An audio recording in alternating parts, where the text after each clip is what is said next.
Pai, Senhor, irmãos, vamos continuar a história de Paulo, né?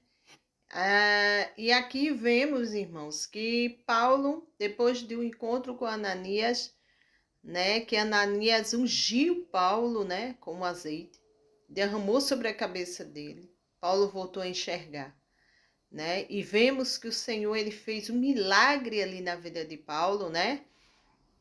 E vemos várias coisas, né, acontecendo na vida de Paulo dali para lá.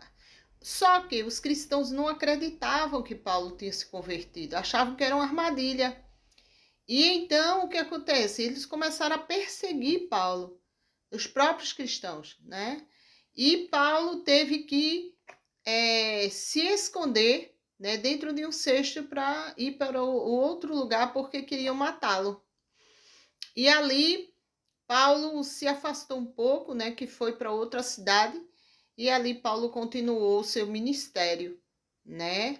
Junto com Barnabé, Barnabé e Paulo foram designados para várias viagens, né, missionárias. E Paulo continuou, né? E Paulo continuou o seu ministério.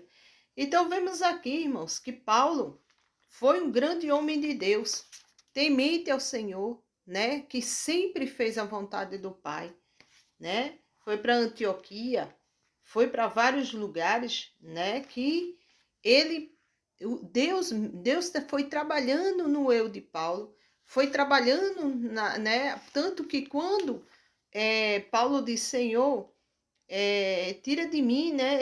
Essa né, me cure, né, com isso que eu estou passando. Eu creio que devia ter sido, irmãos, alguma depressão, alguma coisa que Paulo tinha. E aí o Senhor falou para ele, Paulo, a minha graça te basta. Porque, irmãos, às vezes nós estamos tão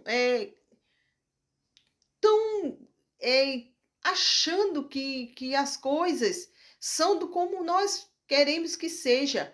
Só que Deus muitas vezes olha para nós e diz assim: não, eu não vou te dar assim, eu vou te dar assim. Por quê? Porque Deus sabe e nos conhece de dentro para fora. Ele sabe quando a gente merece algo e quando não merecemos. E ele sabe, conhece o futuro e sabe o que precisamos e o que não precisamos.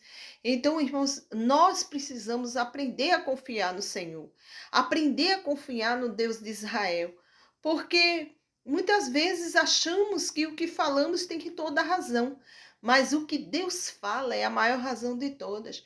Porque ele sabe quem somos nós, ele sabe até onde a gente aguenta, até onde vai a situação. Então,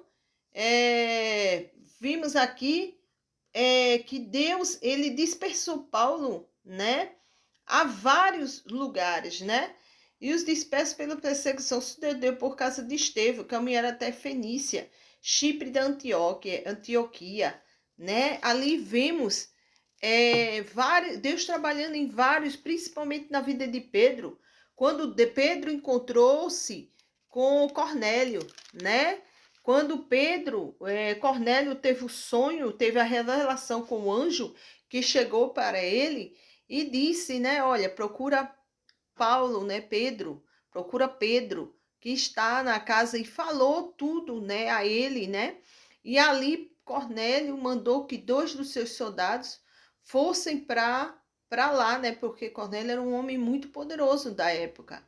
E ali eles foram atrás de Paulo, né? E Paulo teve uma revelação, uma visão do arrebatamento de sentidos, vindo como um lençol descendo com aves e tudo mais. E ele disse, Senhor, não como, não coloque em minha boca aquilo que não é impuro. E ali o Senhor disse, não tornes aquilo que eu purifiquei impuro, né? E ali o Senhor foi trabalhando também na vida de Pedro para que a gente aceitasse os gentis naquela época, né? De outras etnias.